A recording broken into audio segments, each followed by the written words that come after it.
What is it, do you think, about your game that has people just can't wait to see you on the professional level? I think it's just the style of basketball that I play. To be honest, I don't get nervous for games because, I just know. The gymnasium lights were still blazing at Gainbridge Fieldhouse when Caitlin Clark walked into the press room, expecting the same routine she'd faced dozens of times before.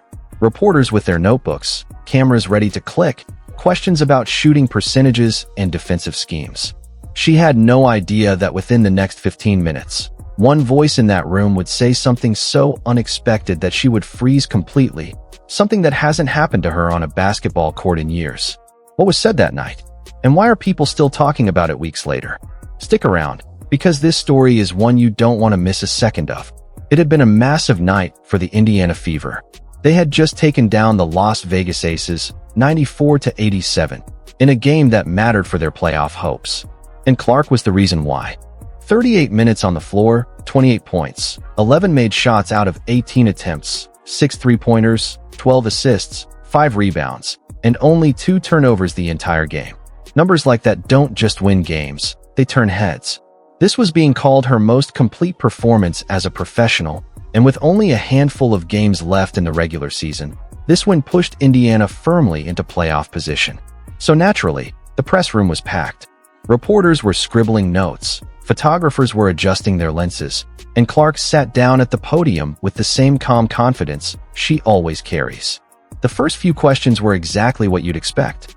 ESPN's Holly Rowe asked about her growing chemistry with teammate Aaliyah Boston, especially how their pick and roll had been carving up defenses all night, helping Indiana rack up 18 points in the paint. Clark answered with a smile, talking about how her trust with Boston kept building, how it felt like they were reading each other's minds on the floor, how patient her teammate had been while she adjusted to the speed of this level.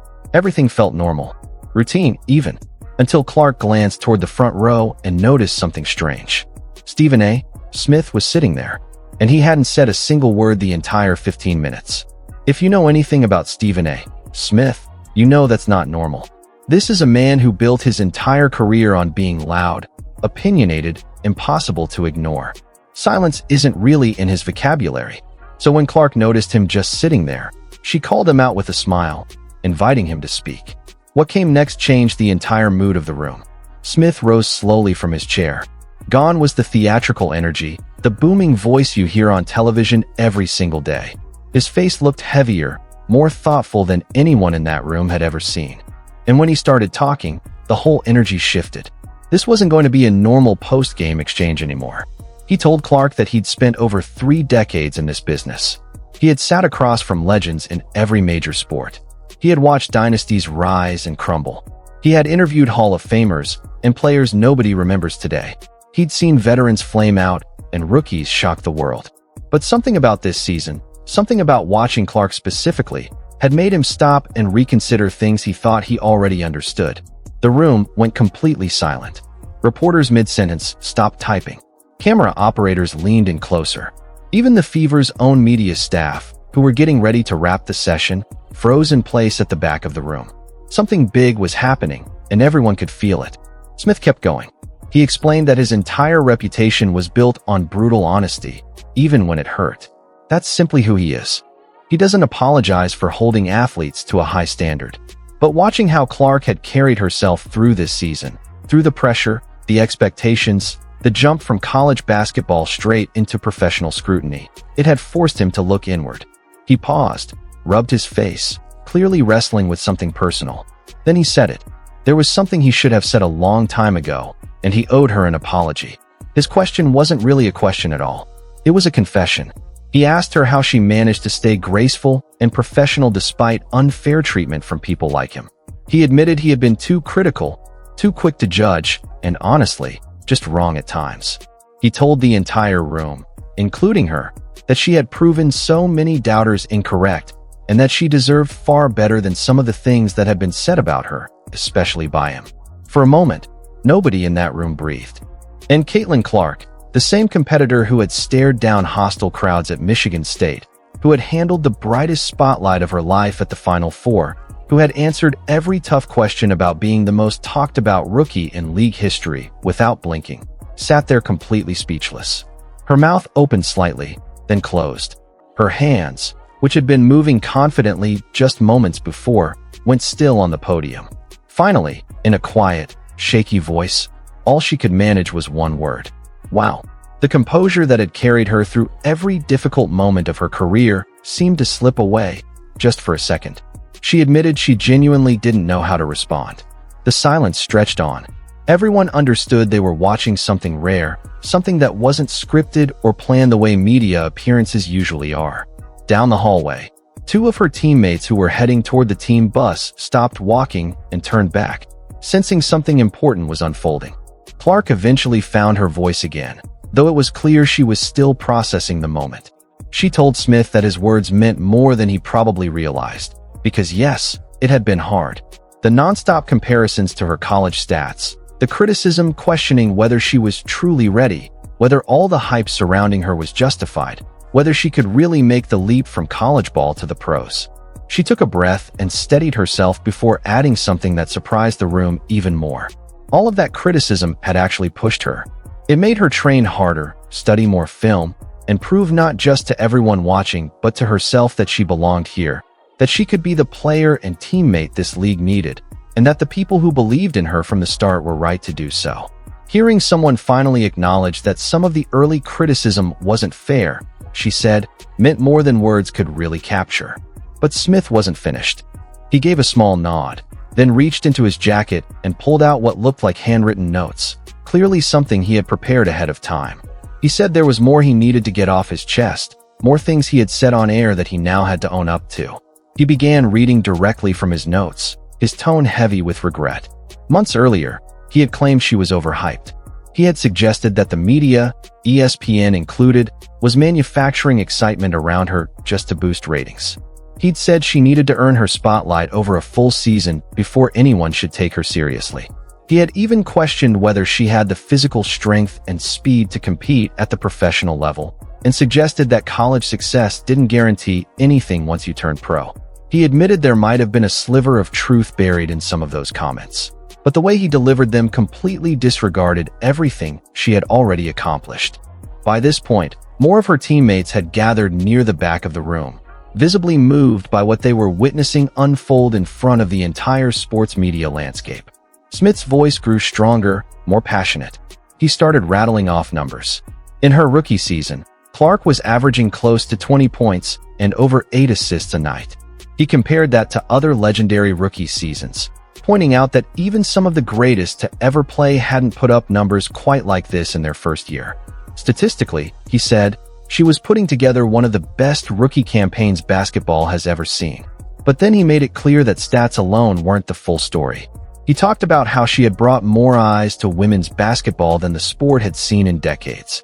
Attendance jumping nearly 50% whenever her team traveled. Television viewership for Fever games nearly tripling. Merchandise sales exploding by well over 200%. But he was careful to point out that it wasn't just about money or headlines. It was about how she handled pressure, how she led her teammates, how she shared credit, how she elevated everyone around her. His voice cracked slightly with emotion as he told her, directly and sincerely, that he had been wrong about her. Wrong to think she wasn't ready. Wrong to say she didn't deserve the attention she was receiving. Wrong to judge her using outdated standards instead of seeing what was actually right in front of him. He told her she wasn't just a great rookie. She was changing the entire trajectory of women's basketball. And for that, he owed her, the league, and his own audience a genuine apology.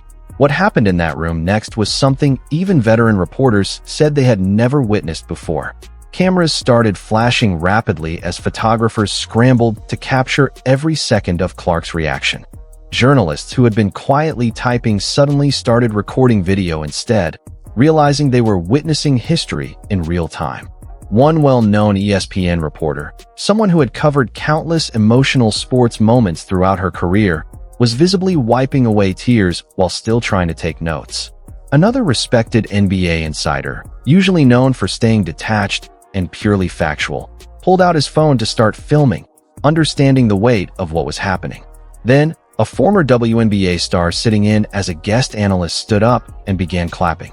It didn't take long before others followed her lead.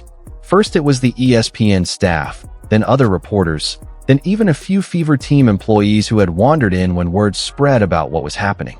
Aaliyah Boston walked up to the podium and placed a gentle hand on Clark's shoulder, a quiet gesture of support that seemed to help her regain her balance in that overwhelming moment. Then Clark spoke again, her voice noticeably steadier this time. She told Smith he didn't owe her an apology. She said sports media is supposed to challenge athletes, supposed to ask the hard questions and hold players accountable. What mattered most to her, she explained, was his willingness to change his mind when new information changed the picture. That kind of honesty, she said, takes real strength. She looked around the room, meeting the eyes of reporters who had criticized her during her rocky start as a professional. And she told them, honestly, that criticism had actually helped her. It pushed her to work harder, to prove she belonged, that she could compete at this level, and maybe even master the jump from college to the pros, not just for the fans watching at home, but for herself. The conversation shifted from there. Another reporter, the one who had been quietly filming, raised his hand and asked a thoughtful follow-up. Building off what Smith had just said about reconsidering how the media covers things, he asked Clark how she felt the coverage of women's basketball had changed since she entered the league, and what she hoped would happen going forward. Clark took a moment before answering. She said the attention had definitely grown, and that was a wonderful thing, not just for her, but for all the incredible women who had been building this league long before she arrived, and for young girls who now had someone new to look up to. But she also pointed out that with more attention comes more pressure, and that's fine as long as the criticism stays fair and grounded in reality. She looked directly at Smith and said she respected how he was growing, how he was staying open to listening and learning. Women's sports, she said, can't just be covered the exact same way men's sports are covered. This is something different, something that deserves to be understood on its own terms. Another former player turned analyst chimed in, asking Clark to expand on how she had managed the weight of being labeled the face of this new era in women's basketball. Clark smiled, her confidence clearly returning in full. She said that was exactly the issue. She never set out to be the face of anything. And just when everyone thought the moment had reached its peak, Stephen A. Smith did something that stunned the room even more than his apology had. He sat back down, reached into his jacket pocket again, and this time pulled out a small, worn piece of paper that had obviously been folded and unfolded many times.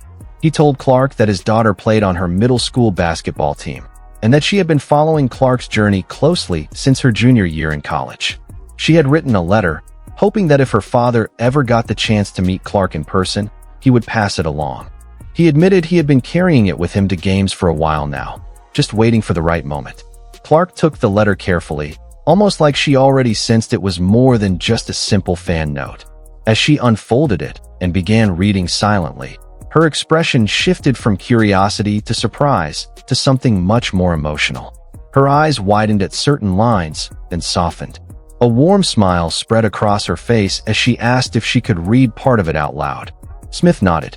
She cleared her throat and began reading, her voice mixing joy with genuine emotion. The room reacted with laughter and even a few claps as she read through the young girl's honest, funny take on her father's basketball opinions.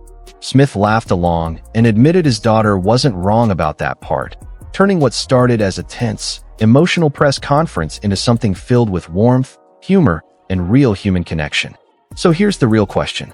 What does it say about someone when they're willing to stand in front of the entire sports world and admit they got it wrong? And what does it say about Clark that in the middle of her own emotional moment, she chose to defend the very people who had doubted her? If this story moved you even a little, don't scroll past it without hitting like, and make sure you're subscribed so you never miss a story like this one. Drop your thoughts in the comments. What would you have said if you were standing at that podium?